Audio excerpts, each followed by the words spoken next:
but this map has a unique setup where Point A provides a high ground and an overview of the map. All right, we are on board with the blue team here. The blue team is... The blue team are the defenders, so they're the ones who are trying to hold their sanctuary and oppress the attacking team. And so for our purposes here, that's Team Knight in the blue, and they've come out early capturing C. But here we see the front. The battle's happening there. Yep, so you mentioned the front. Key to the front is a type of hero that you choose to go into battle with.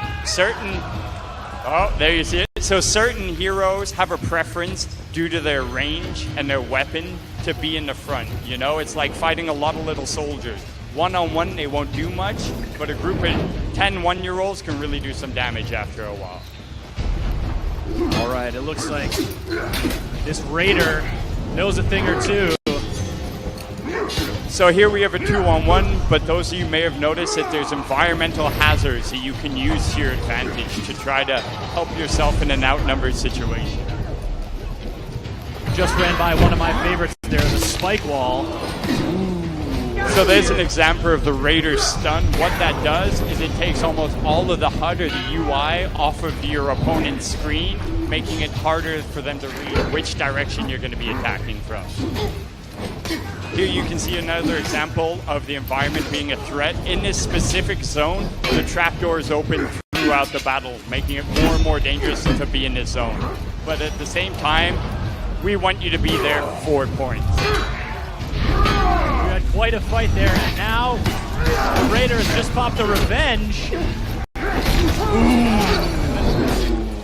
So there we see the importance of the execution.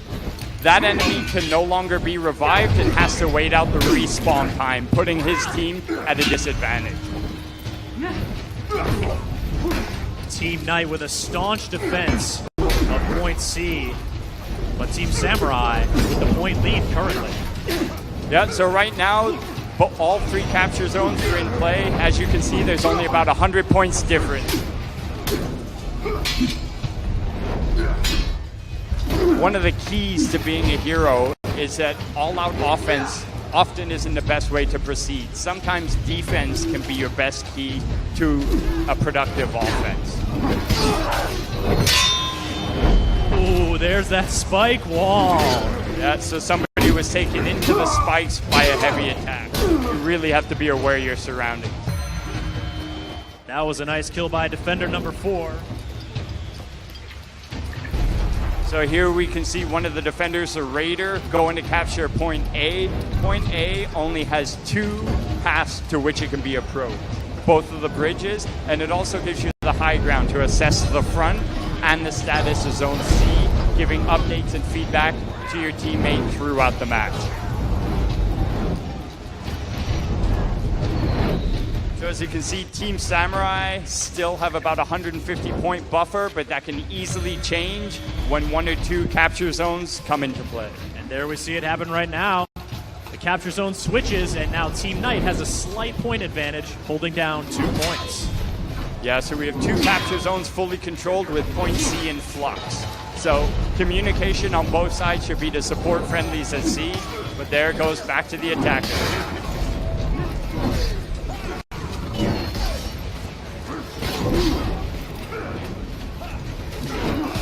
There we see Fairlight Excalibur, Man versus Game, and Munition, and Cobalt Streak on Team Samurai, currently trailing.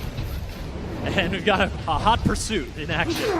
Yeah, that happens often, and that's a key to melee-based combat. It's all about range, reading spaces in the environment, and taking advantage of your character, not just their weapons, but their movement ability. Dodging, evading, blocking, and attacking. Nice kill there by Team Samurai and Munition. So here is a spectator cam. This player can move around the map and give feedback to their team while they're waiting to respawn. Ooh, Gassy Mexican with a nice throw there. If Gassy Mexican was smart, he'd get closer to the fire and try to use the environment to his advantage. Fire, spikes, drops, anything in the game world that looks dangerous, to the most part it is. So another thing that I wanted to point out, you'll see in the bottom left hand of the screen right now with this raider in particular, we've got a skull with soldiers in front of it. This is a feat, and you gain feats by increasing your renown, by doing certain play styles and certain elements during a match. So right now this raider gets double the reward for killing soldiers. That puts the emphasis on going to the front and taking advantage of the feat and the character loadout. We saw one of those feats in the Dominion breakdown video we watched earlier, and now a lopsided fight does not go Team Samurai's way, and a brutal decapitation by Team Knight. So we had almost all 4 of the defenders in the lane, in the front, clearing it out, and now they've got pretty much all 3 points, so they're away from putting the attackers in a break. 170 points away. So as you can see with the Raiders' unbridled rage, he's got no concern about defense. He's on the all-out offense, swinging that axe and taking Fool's Gap. And the blue team very close to pushing over that 1,000 point barrier and pushing the orange team into breaking.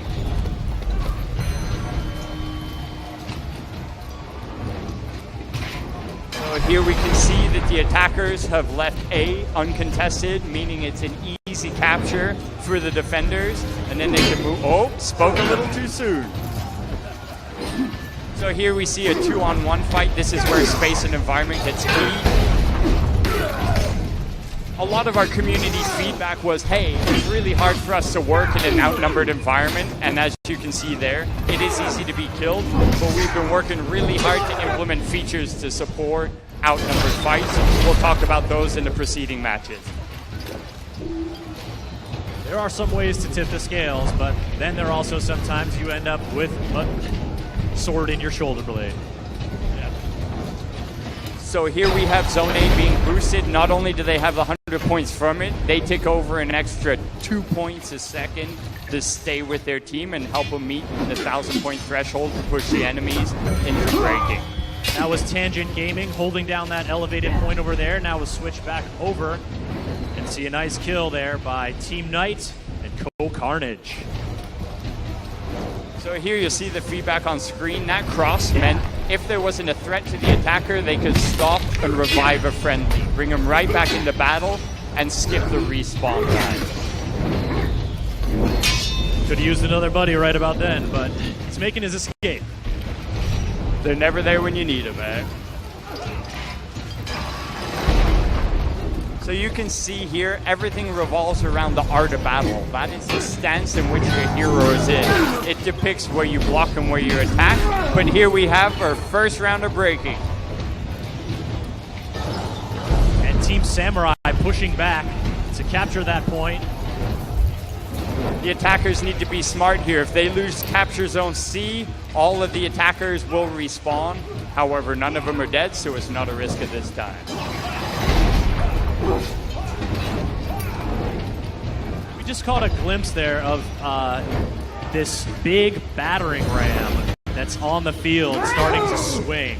Really just adding to the whole ambiance of this battle. Yeah, well, that's it, man. It's based around the siege, and the siege isn't just killing the enemy forces or opposing forces. It's about breaching their sanctuary, their place of safety. Got a fierce 2-on-2 here. So this is where collaboration is key. You go 2-on-1 and get attacked from behind. So here we have double breaking. Both teams are above the 1,000-point threshold. And now we can see it's a 4-on-2. If the defenders can hold all their zones and finish out the last 2 attackers, this match will be theirs to win. So now it's an all-out manhunt. Is that the last remaining member of Team Samurai running around there? Oh, he's going to go. Going for the revive!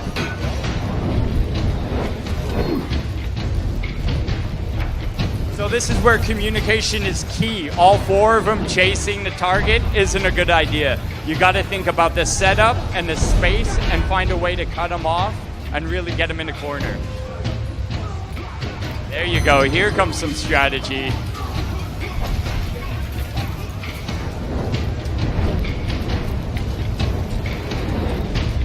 Obviously, we're going for the revive here. You can see some panicked faces behind us, some shouting. Looks like that's Lil Renene frantically trying to stay alive. She's got the entirety of the enemy team after her. And there you have it. So here we have the Warden going right into the front. This is almost a bread and butter for this character. He can take out a lot of soldiers and really push his team to win the front off the bat. Oh, what a dodge. Well played, but you didn't get far enough. So here you can see the soldiers do play in the battle, and they make a big difference in the fights. You can use them as a navigation tool or deterrent against the enemies. Here we have a 2-on-2 in Zone C. This is the zone closest to the attacker's spawn. So if the defenders take this, they're really going on the offensive and saying, we're going to win this battle.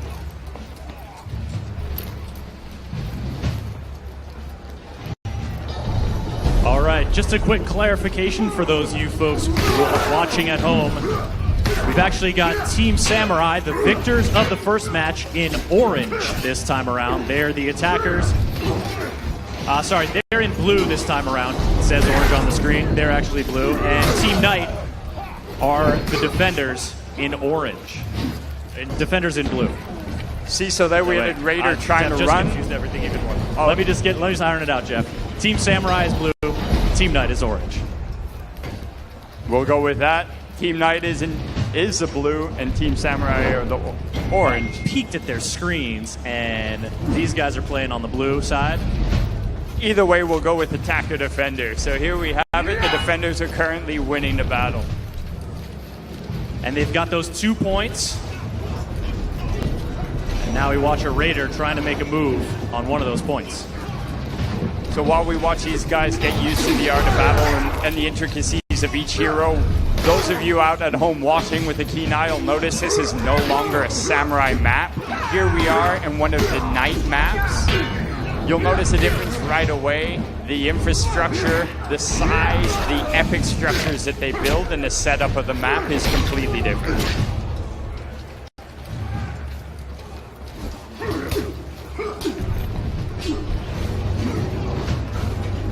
And we're going to see Team Blue going for those revives, having another player right back on the field with you. As anyone who's played a multiplayer competitive game with reviving knows, so powerful.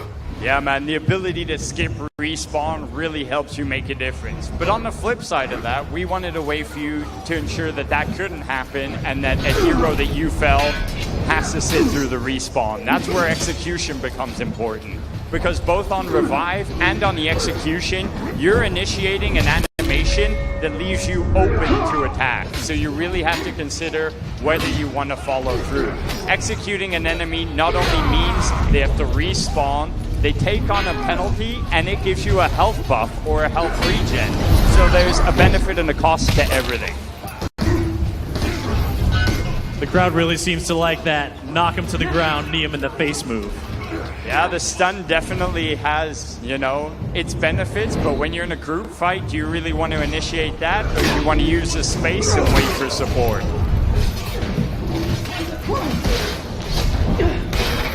So here we have a female Raider doing her part in the lane, clearing through the soldiers, really working to push each front on behalf of the defenders.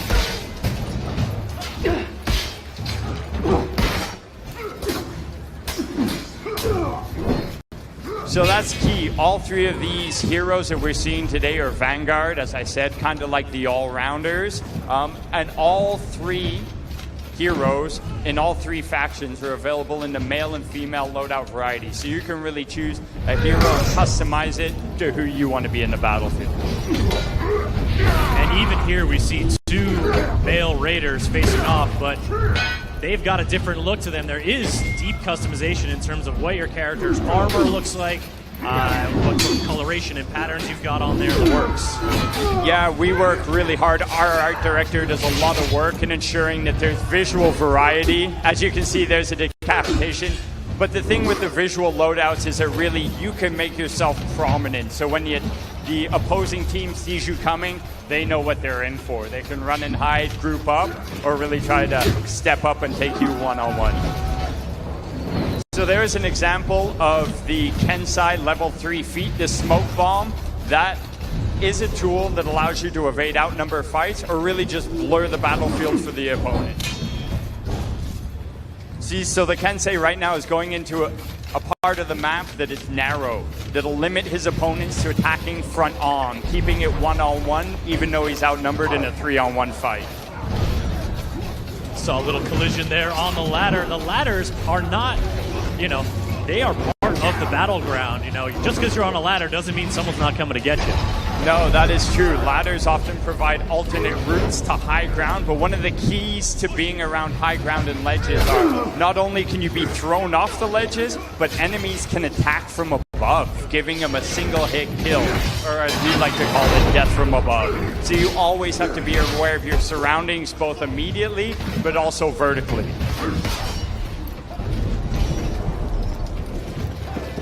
Here we see the blue team, Team Samurai, pushing that center point, claiming the front. And as you mentioned before in the last map, this is similar in Dominion mode. You're trying to breach or save your sanctuary, so we have the battering ram in the middle of the front. So here we can see that the attacker zone capture zone C, so while they sit in the zone, they get a health regen. It really pushes the idea of strategy and communication. We didn't want a roving horde of 4 heroes being able to win a match, so we strongly listened to the community feedback and came up with tweaks that would promote communication and collaboration on the battlefield, leveraging the spaces and the areas. Looks like this Raider has activated one of his feats just as the team goes into breaking. Yep, so here we go. It looks like they'll be able to rally immediately if they can capture Zone C, but it's all about not just capturing zones, but holding them so you keep those points out of play. Zones A, B, and C are all worth 100 points when they belong to your team, but as soon as you lose them, the points go to the other team. So those are what we've coined as soft points. They're yours while you have the zone, but they can always be taken away. As opposed to hard points. Hard points are earned by killing heroes or boosting capture zones. Those points can never be taken away from your team. So here we are once again in breaking. And once again, Team Samurai actually in blue this round, pushing Team Knight onto the ropes. Yeah, and then we saw an execution, so that friendly cannot be revived unless the attackers can rally out of breaking. They are looking pretty close, though. Although if they lose Zone A, it's looking pretty close to being done. So here we can see the 3 feats that this Raider has gained. The third one is what we like to call internally Berserker. It gives you a speed and an offensive buff, because he's not the fastest of heroes, but with this feat, he really becomes a formidable opponent. So the attackers are definitely doing their part to win the points back, but here we go, using the soldiers as an advantage and using his feet. He's got us back to the fire and he's gonna catch on fire. Here's another community feedback option. We listen to the community, and outnumber fights were almost near impossible to win. So this is what we call revenge mode. It makes your attacks uninterruptible, and it gives you an offensive and defensive buff. But sometimes it's just not enough, Chris. Certainly not, and now we've got 1 attacker left. And it's pretty easy to see by the faces who it is. It's a team captain on the attacker team. So here we go. There's a couple of options for the defenders. If they see enemies that are felled, they can protect the bodies to prevent revive. There was a sprint attack that ended it, Chris. There it is, and that is another win for Team Samurai. So as the defenders won, they're now burning the battering ram. They held off the attacker. And here we are on the Viking homeland, it seems. Yeah, here we have Riverfort, the Viking homeland of Valkenheim. It's snowy, it's brute, it's raw. They work with the landscape and they make what they need to meet their needs, and that's about it. So here we have a similar setup to Overwatch, where we can see Zone A looks out over the entire map. Controlling this zone can really give you the upper hand in controlling the battle.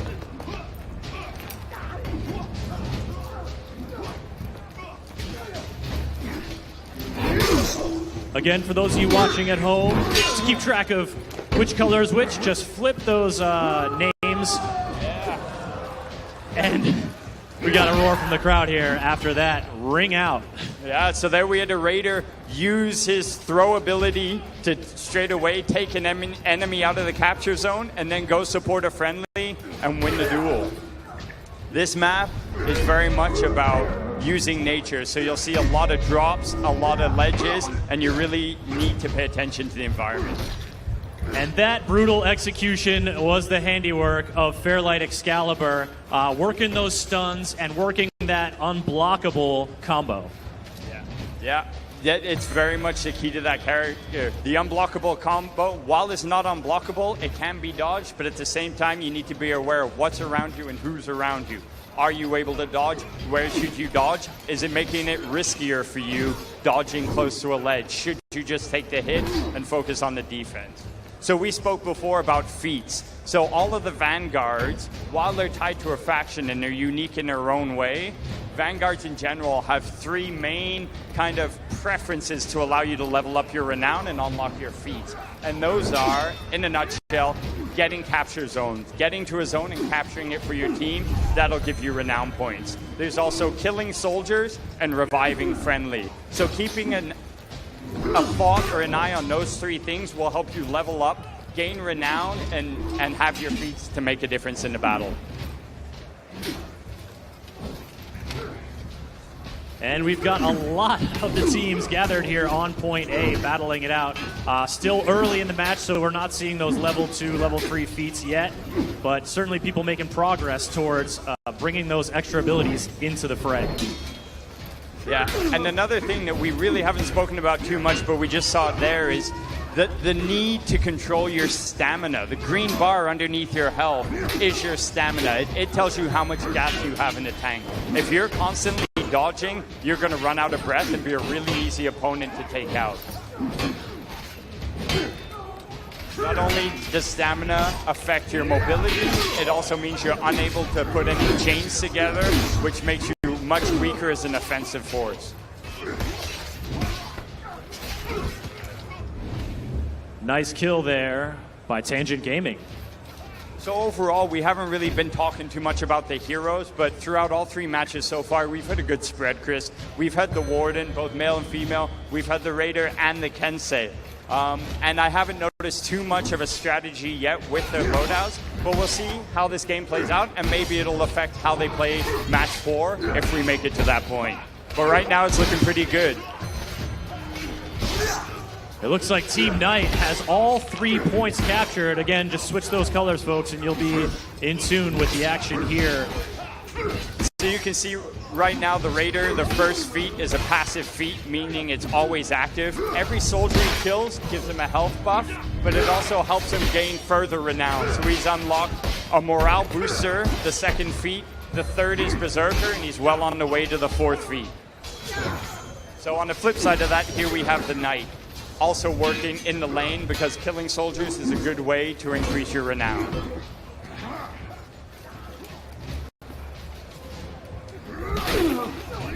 That pickup and carry move just does not get old. I love it. Yeah, so here we have the opportunity to use high ground to take out the attacker in the capture zone, but I guess it wasn't needed.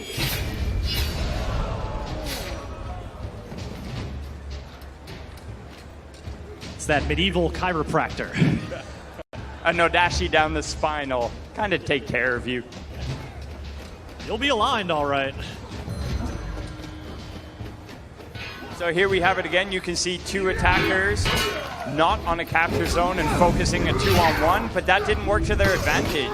Now it's flipped completely into a 2-on-1 in their disadvantage. So you really have to work to prioritize your threats. Last but not least, it's objective based. The capture zones are key to winning the round. So we're pretty much back at honors even. So let's see how this plays out with 400 points, give or take, to put the other team into breaking.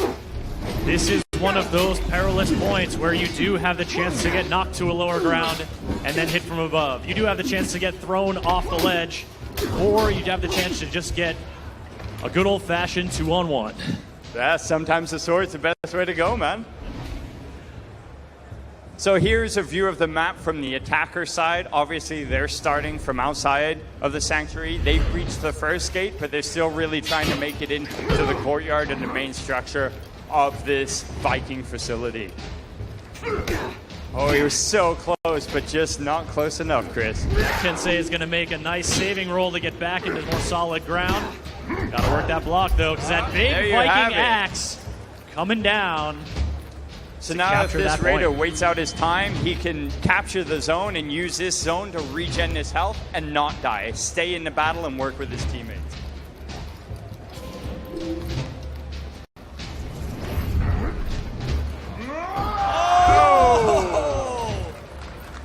Sent to the bottom. The extra health really made no difference there, Chris. So here you can see 3 attackers. They're very much deciding to work as a group. Whether it works out point-wise, we'll wait and see. Right now they have 2 of the capture zones, but A is in flux and could quickly change.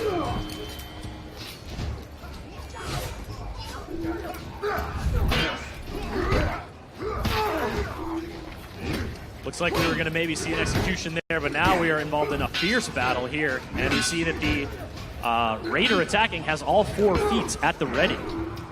Yeah, and here we see, the Kensai had feats. Didn't need the feats to put him onto the spikes, though. So I don't want to sound like I'm repeating a lot, but Emil came out and we spoke about working with the community. One thing is now when you die, you do not lose your renown or your feats. So even if you aren't the best player on your team, by the end of the match, you could have full renown and have that level 4 feat to really make a difference. We really want it to be a balanced playing field. So here we have it. For the first time, the attackers have put the defenders into breaking. Can they hold it off? This attacker actually has a 4th level feat, which is a healing banner, which he can place and heal any of his friendlies within a certain radius. One can easily see how that would change the tide of an engagement. Let's see if we see it in action. Okay, so we've got 2 duels going on at A. And it's gone from 3-on-2 to 2-on-1 by the looks of all the crosses on the screen. And it's the blue team. Yeah. Team Samurai trying to rally back. Looks like we've got Cobalt Streak there as the Raider. Ooh. And the orange Team Knight goes down. The defenders rally.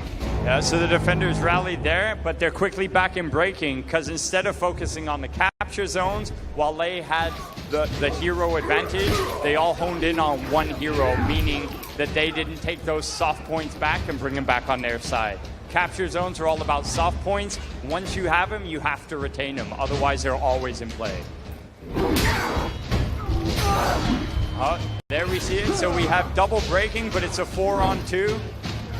And all the soft points are still in play because they're only 50 to 20 points above the 1,000-point threshold, Chris.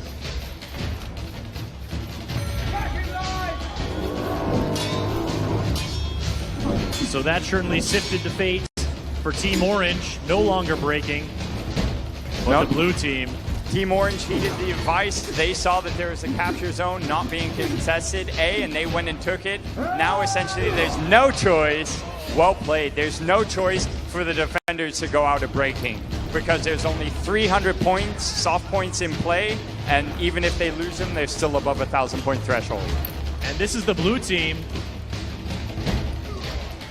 Team Samurai on the ropes. Looks like Fairlight Excalibur, the last remaining Samurai, trying to make a run here, trying to stay alive.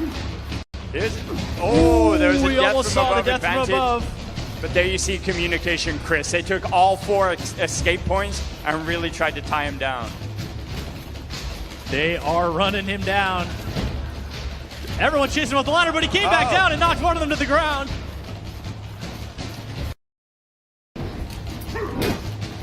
He's on the point. He's on the ropes. Oh, so there you have it. And there it is. Looks like all those cheers did Team Knight well.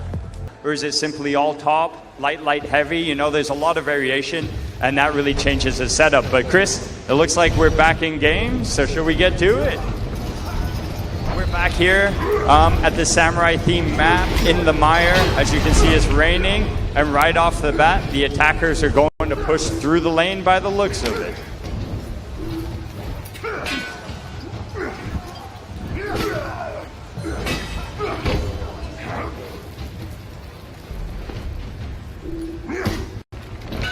Is it just me, or does that carry get longer every time we see it?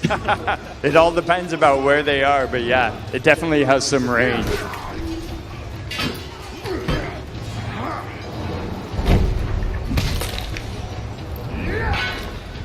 Okay, and again, we've got the color swapped, so Team Knight is in orange, Team Samurai in blue, and ooh, one of those nasty Nodachi executions right there. Yeah, so executions progress as you progress as a hero and increase your renown, but that was a variation of it, and they're all pretty badass, and they also play into the gameplay like we said. That hero can no longer be revived, and now he's free to go use his enormous Nodachi to make a difference in the front.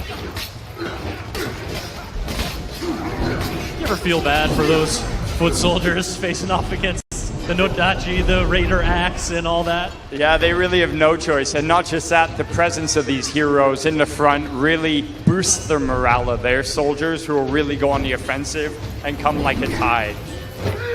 And speaking from experience, you can focus on an enemy hero inside that front, but if they've got a bunch of their warrior minions around them, that's going to really cause a problem for you in terms of mobility, in terms of chipping away at your health. It definitely is something to contend with. Yeah, man, it's like trying to have a fight surrounded by 10 5-year-olds. One-on-one, they don't do much, man, but a group of them will slowly wear you down. So not only do they affect your health, but like you said, your navigation. And up against someone like the Kensei, you need to be aware of your surroundings. So they've definitely taken a focus onto the decapitations or executions. Thanks for that, Chris. So they're really going for a focus of taking out the heroes, not allowing them to be revived, because don't forget, that gives their friendly renown and helps them level up. So that's taken one of their core progressions away from them throughout the match. So here we're boosting the zone, we're getting hard points, and we're generating our health.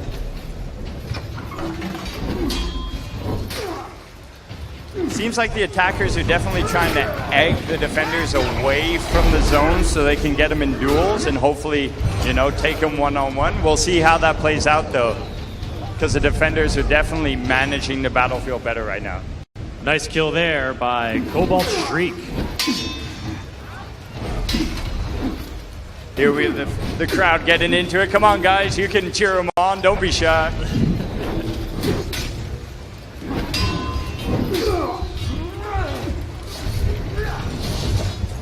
Oof. Every time. So here you can see, man, the defenders have all 3 capture zones, and they're very much going on the offensive. This is the first bridge outside of the attacker zone, so we're right on their doorstep. And that is that gut-slicing Kensei execution by Team Samurai. Really putting Team Knight on their back foot here with all 3 points. Yeah, so here you can see this Kensei is at a key navigation point. He was controlling the bridge. It was the only real access point to Zone A for the attackers. Although as soon as I mentioned it, they gave it up, so we'll wait and see what happens. That's how quickly the battlefield shifts, Spicer. So here we are back in the lane.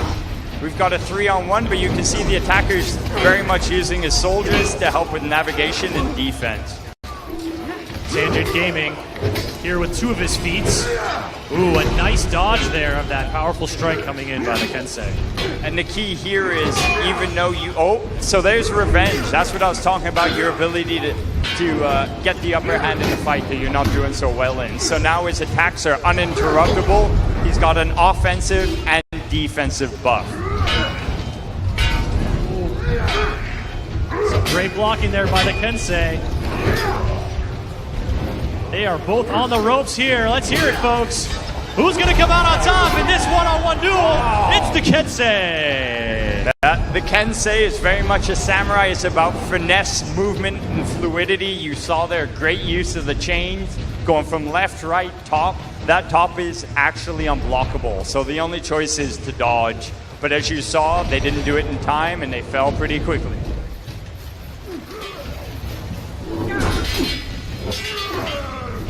So now it looks like the attackers are taking the group approach, and hopefully as a team they can last a little longer and get some zones back. Well, I don't know. This Team Knight member is heading over to B to try to tip the scales here. So once again, you can see the passive feat. Every soldier that this warden kills, they're getting a +1 hard point and a health regen. There's a quick shot of the scoreboard. So the defenders have 100 points that they own due to Zone C, but irrelevant to that, they're almost at 800 hard points. So they're a couple kills away from pushing the attackers into breaking. And there it is. And a quick rally by Team Knight to stay in the game. So you'll notice now at this capture zone, the additional trapdoors have opened, so it's a much smaller fight space, and it's that much more dangerous, especially when you're against a knight with the range of that carry throw. So that's one attacker down, there's 3 left, and they better move quickly to get those zones if they want to bring their friendly back, Chris. We're watching Fairlight Excalibur here. Gonna make a move to try to take this back. It's a 2-on-2. He's close to the edge, manages to get a little space, but he is in the bin, courtesy of Co-Carnage.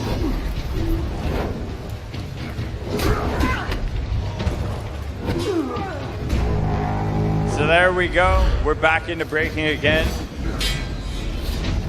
And that is Team Knight in orange breaking. Team Blue, Samurai, trying to push their advantage.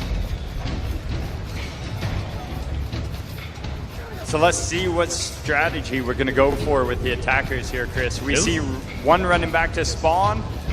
His friendlies are currently not on the map. So it looks like they're down either in the lane or near A. Are they going to group up, or are they going to go for the soft points of the capture zone? And this is Lil Renee finding herself in a tight spot, once again pursued. Ooh, just dodges that strike. Everywhere she turns, there's a samurai waiting for her, but now her teammate comes to help alleviate things, and it's... Oh, no! There you have a friendly taking a friend into the pit, guys. You got to be aware of what's going on, but it shows you just how quickly it can change. So we're down to 1. We're over 1,300 points. This is the last stand for the attackers, and there you have it, guys. That is it.